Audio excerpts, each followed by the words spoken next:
gunshot cracked through the marble hallway before anyone could scream. Don Luciano Moretti didn't flinch. He stood over the man who had just tried to kill him, his polished shoe pressing lightly against the trembling traitor's wrist, the pistol skidding across the floor and out of reach. 60 years old, and his hands still didn't shake.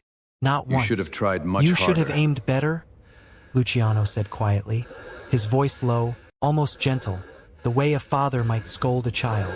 Now get up, crawl back to whoever sent you, and tell them Luciano Moretti is still very much alive. The man scrambled away, bleeding, terrified, disappearing into the night. Damien rushed in seconds later, breathless. Don Moretti, are you hurt? No, Luciano said, staring at the blood on the floor. But someone inside my own house wants me dead. And I intend to find out who. That was 3 weeks ago. Tonight, everything would change. If this story pulled you in already, hit that like button, drop a comment telling me where you're watching from, and subscribe so you don't miss what happens next. Trust me, you do not want to miss this one. Luciano sat alone in his study that night, staring at a manila envelope that had arrived with no return address. Inside were photographs, financial records, and a single handwritten note that made his blood run cold. Asterisk, someone inside your own family is preparing to steal your empire, and they will kill anyone who gets in their way, including the innocent. Asterisk. He read it 3 times. Then he burned it in the fireplace, watching the flames eat away at the paper as if he could burn away the thread itself. Damien, he said without turning around, get the car. We're going to Blackstone Manor. Sir, if there's a threat, we should send security. A full team. We can have the estate locked down by morning. No. Luciano's voice was firm, final. If I send soldiers, whoever is behind this will hide. They'll cover their tracks. I need to walk into that house as a ghost, as someone they won't even look twice at. Damien frowned. What are you saying? Luciano turned, and for the first time in years, there was something unfamiliar in his eyes. Not fear, something closer to grief. I'm saying I need to disappear, just for a while. I need to become someone they'll never suspect. Sir, you're the head of the Moretti syndicate. Men have died trying to get close enough to hurt you. You can't just walk into your own estate unprotected. I won't be unprotected, Luciano said, almost smiling now. I'll be invisible. And invisible men see everything. 3 days later, an old, hunched gardener named Elias shuffled through the servants' gate of Blackstone Manor, a cane in one hand and a bag of tools in the other. His hair was gray and thinning beneath a worn straw hat. His beard was unkempt, his glasses thick and smudged. Nobody looked at him twice. Nobody ever looks twice at an old man who smells like soil and sweat. That was exactly the point. You're late, barked the head groundskeeper, a wiry man named Frank. We don't pay you to be slow, old man. My apologies, Elias mumbled, bowing his head. It won't happen again. Frank scoffed and walked away, muttering something about how the estate was getting desperate, hiring men who could barely lift a shovel. Luciano, now Elias, said nothing. He simply picked up his tools and got to work, his eyes quietly scanning every corner of the estate. The guards, the cameras, the staff entrances. He was building a map in his mind, memorizing every detail, every face. And that was when he saw her. She was carrying a heavy tray of dishes across the courtyard, her uniform slightly too big for her frame, sweat glistening on her forehead under the afternoon sun. She moved quickly, efficiently, but there was something different about her, something none of the other staff seemed to have. She wasn't just working. She was watching out for the people around her. When one of the younger maids stumbled and nearly dropped a stack of linens, this woman rushed over without hesitation, steadying her, whispering something that made the younger girl laugh despite her exhaustion. Thank you, Zuri, the younger maid said. Zuri. Elias filed the name away. An hour later, as the sun beat down mercilessly and Elias struggled to drag a heavy bag of soil across the garden, his back aching under the weight, a voice stopped him. Let me help you with that. He turned, startled. It was her. Zuri. No, no, Elias said quickly, waving her off. This is my job, not yours. You'll get in trouble. I don't care, she said simply, already gripping the other end of the bag. You shouldn't be carrying this alone. It's too heavy for anyone, let alone. She caught herself embarrassed. Let alone an old man? Elias finished, a small smile breaking through his disguise. Zuri's cheeks flushed. I didn't mean it like that. It's all right, he chuckled. I am an old man. Together they carried the bag to the shed. When they finished, Zuri didn't walk away immediately. Instead, she reached into her apron pocket and pulled out a small bottle of water, pressing it into his hands. Here, you look like you need this more than I do. Elias stared at the bottle, then at her. Why are you being kind to me? The others treat me like I'm invisible. Zuri shrugged, glancing around to make sure no one was watching. Because everyone deserves kindness, even when no one's looking, especially then. She turned and walked away before he could respond, leaving Luciano, the most feared mafia boss in 3 continents, standing frozen in the garden, holding a bottle of water like it was the most precious thing he'd ever received. That night, alone in his small servant's quarters, Luciano stared at the ceiling and whispered to himself. A person's heart is revealed by how they treat someone who seems powerless. He didn't know it yet, but that single act of kindness had just changed the course of everything. If you're feeling the tension building already, that's just the beginning. Smash that like button, comment your predictions below, and subscribe now, because in the next part, Zuri stumbles onto something that could get her killed, and Luciano realizes he came to this estate to find a thief. But he may leave having found something far more important to protect.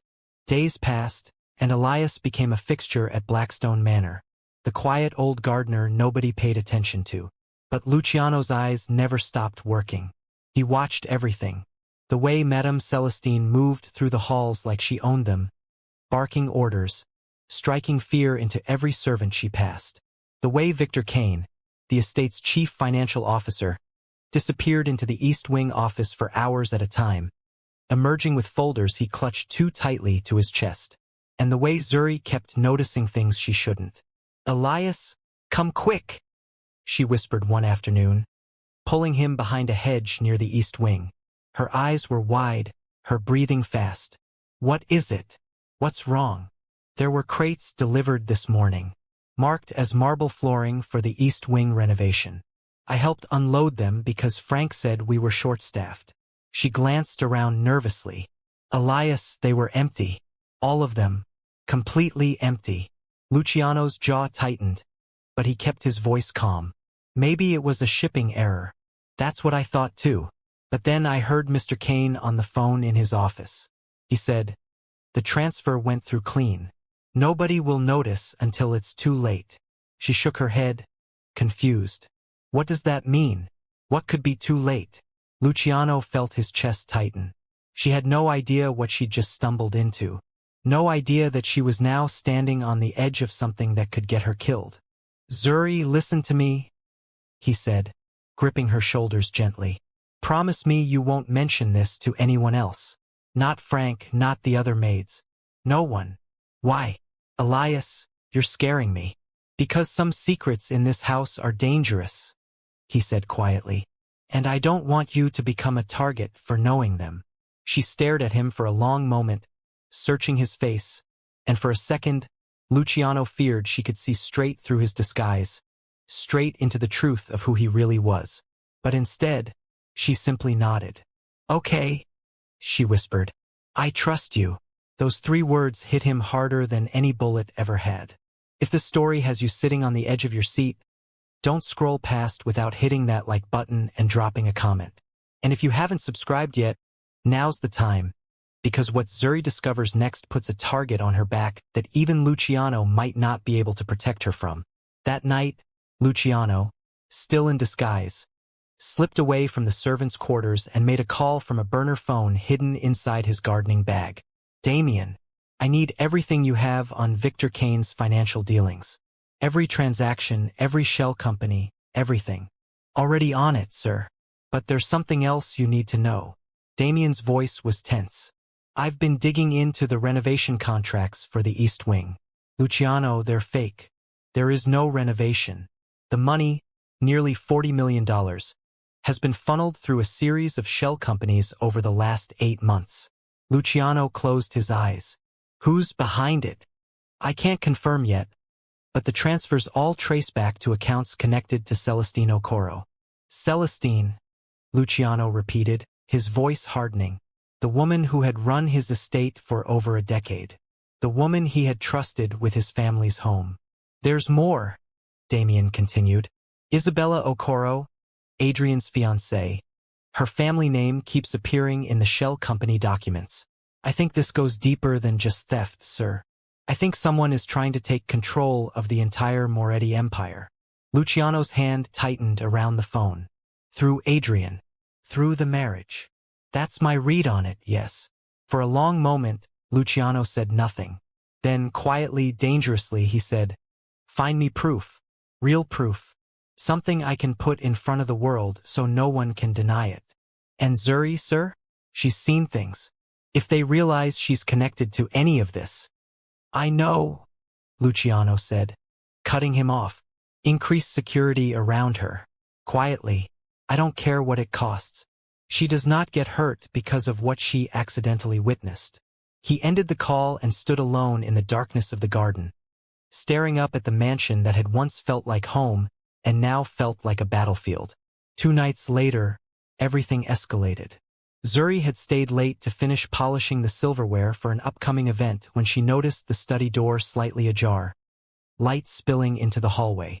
Curious, and thinking she should close it before Madame Celestine scolded her for the oversight, she crept closer. Voices. Familiar voices. The wedding needs to happen before the quarterly audit, Isabella was saying, her tone sharp, businesslike. Once Adrian and I are married, the transfer of assets becomes automatic. No one questions a wife inheriting alongside her husband. And Luciano? Victor's voice low and worried. What if he comes back and starts asking questions? He won't, Celestine said coldly. By the time he realizes what's happened, it will be too late to undo it. The documents are already forged. The signatures are already in place. Zuri's heart pounded so loudly she was certain they could hear it. Without thinking, she pulled out her phone and pressed record, capturing the last 30 seconds of the conversation before a floorboard creaked beneath her feet. Silence fell inside the study. Did you hear that? Victor whispered. Zuri's blood turned to ice. She backed away slowly, then turned and ran, her shoes silent against the carpet, her heart slamming against her ribs. Behind her, she heard the study door swing open. Someone's out here, Celestine's voice hissed. Find them. Now. Comment below if your heart is racing right now, because Zuri just became the most hunted woman in that entire mansion, and she doesn't even fully understand why yet. Like this video, subscribe if you're not already following the story, and get ready because in the next part, old Elias makes a move that could blow his entire cover just to save her. Zuri's footsteps pounded against the marble floor as she rounded the corner into the east hallway, her breath coming in short, panicked gasps. Behind her, she could hear Victor's voice barking orders, could hear the sound of hurried footsteps spreading out through the mansion like a net closing in. Check the servants' stairs, Celestine's voice echoed. She couldn't have gone far. Zuri pressed herself into the shadow of a large marble pillar, her hand clamped over her mouth to stifle the sound of her own breathing. Her phone, still clutched tightly in her palm, felt like it weighed 1,000 pounds. Whatever was on that recording, she knew instinctively that it was dangerous. Dangerous enough that people were now hunting her through the halls of the very house she cleaned every single day. Think Zuri. Think. She couldn't go back to the servants' quarters. That would be the first place they'd look. She couldn't go outside. The front gates were locked and guarded at this hour. Her mind raced through every possibility until she remembered the garden shed near the east wing, where the old gardener kept his tools. Elias. She didn't know why, but something told her he was the one person in this entire house who might actually help her. She sprinted through the darkness, her uniform snagging on a rose bush as she cut across the garden, ignoring the sting of thorns against her skin. When she reached the shed, she pounded on the door. Elias! Elias! Please, open up! The door swung open, and there he stood, still in his gardening clothes, his eyes immediately sharpening with alarm at the sight of her tear-streaked face. Zuri, what happened? What's wrong? They're looking for me? She gasped, pulling him inside and shutting the door. I heard them. Celestine, Isabella, Mr. Kane, they're planning something. Forged documents. A wedding to steal everything. I recorded part of it, Elias. And now they know someone was listening. Luciano felt his entire body go cold with fury. Not at her, but at the danger she had unknowingly walked into. This was exactly what he had feared. She had become the one thing standing between the conspirators and their plan, and she didn't even understand the weight of what she was carrying. Give me your phone, he said quietly. She hesitated only a second before placing it in his hand. He didn't open it. Instead, he pressed it back into her palm and closed her fingers around it. Hide this somewhere they will never think to look. Not in your room. Somewhere outside, in the garden, buried if you have to. Do you understand me? Elias, you're scaring me. Who are you? Why do you know how to handle something like this? There wasn't time to explain. Outside, they could hear voices growing closer, flashlight beams sweeping across the garden windows. There's no time, Luciano said. Listen to me carefully. When they find us, let me speak. Do not argue, do not explain, just follow my lead. Can you do that? Zuri nodded, though her hands were trembling. The shed door burst open moments later, and Frank stood there with two of Celestine's personal security guards, flashlights blinding them both. There you are, Frank snarled, grabbing Zuri's arm roughly. Madame Celestine wants to see you. Now, let go of her, Luciano said, stepping forward, his voice carrying a weight that didn't quite match his frail disguise. Frank laughed cruelly. And what exactly are you going to do about it, old man? Hit me with your gardening shears. The guards laughed too, dragging Zuri out of the shed while she looked back at Elias with pure terror in her eyes. Luciano wanted nothing more than to reveal himself right then and there, to end the charade and remind every single person in this mansion exactly who they were dealing with. But he knew better. If he exposed himself now, without proof, without Damien's evidence fully secured, the conspirators would simply destroy everything and disappear before justice could touch them. He needed more time, and Zuri needed to survive long enough for him to get it. If you're yelling at your screen right now for Zuri, trust me, you're not alone. Drop a comment and let me know what you think Elias should do next. Don't forget to like this video and subscribe, because things are about to get a lot more dangerous before they get better.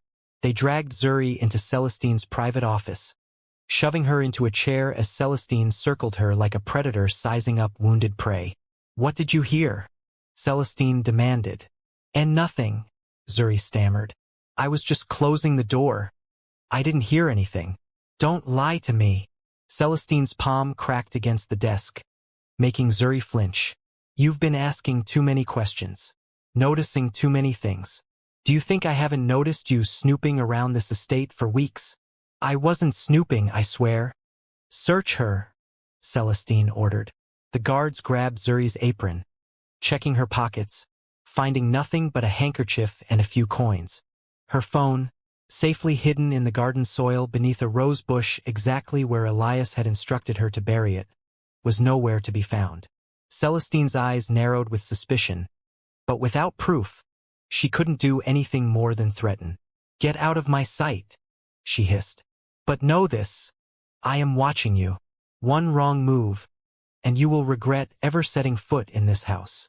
Zuri stumbled out of the office, shaking, tears finally spilling down her cheeks now that the danger had passed. She found Elias waiting near the servants' entrance, and the moment she saw him, she nearly collapsed into his arms. You're safe, he whispered, steadying her. You're safe now. I don't understand what's happening, she sobbed. Why do they want to hurt me? I've done nothing wrong. Luciano held her gently, his heart aching in a way he hadn't felt in decades. Sometimes, he said quietly, the most dangerous thing a person can be is honest in a house full of liars. Little did either of them know, this was only the beginning. The engagement celebration was just days away, And Celestine had already begun planning something far more sinister to silence Zuri once and for all.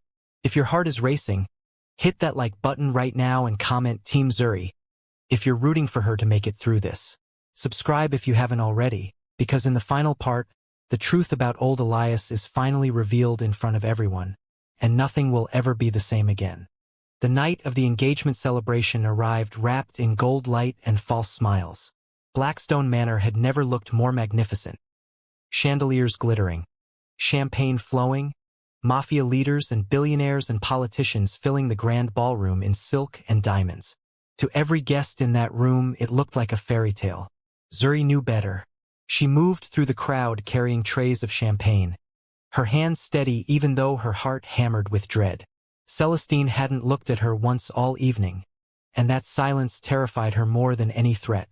Backstage, in a small servants' corridor, Luciano stood in his gardener's disguise for what he knew would be the last time. Damien appeared at his side, breathless, a leather folder clutched in his hands. "Sir, we have everything," Damien whispered. "The recordings, the forged contracts, Victor's bank transfers. It's airtight." "Good," Luciano said, his eyes hard. "Get security in position. The moment I give the signal, I want every piece of evidence displayed for the entire room to see." "And Zuri, sir?" Luciano's jaw tightened. "Keep 2 men on her at all times. Whatever happens tonight, she does not get hurt." But even Luciano hadn't anticipated how fast Celestine would move. Just as Adrian stepped onto the small stage to announce his engagement to Isabella, a commotion erupted near the champagne table. Security guards seized Zuri by both arms, dragging her forward as gasps rippled through the crowd. "What is the meaning of this?" Adrian demanded, stunned. "This woman," Celestine announced loudly, holding up a glittering diamond necklace, "was found with Isabella's necklace hidden in her locker. A thief, in our own house, on the very night of your engagement." "That's not true," Zuri cried, tears streaming down her face. "I've never touched that necklace. I swear it." "Enough," Celestine snapped. "Take her away." The guests murmured, some laughing, some whispering cruel judgments about the poor maid who must have finally been caught. No one believed her. No one even looked twice at the trembling old gardener pushing through the crowd toward the stage. "Wait," Elias said, his voice cutting through the noise. Laughter erupted. "The gardener wants to defend her?" Someone scoffed. "Sit down, old man. This doesn't concern you." "It concerns me more than any of you could possibly understand," Elias said, and something in his tone made the laughter falter. He reached up and removed his straw hat, letting it fall to the floor. Then his glasses. Then, slowly, deliberately, he peeled away the gray beard, revealing the sharp, unmistakable jawline beneath. Gasps rippled through the ballroom like a wave.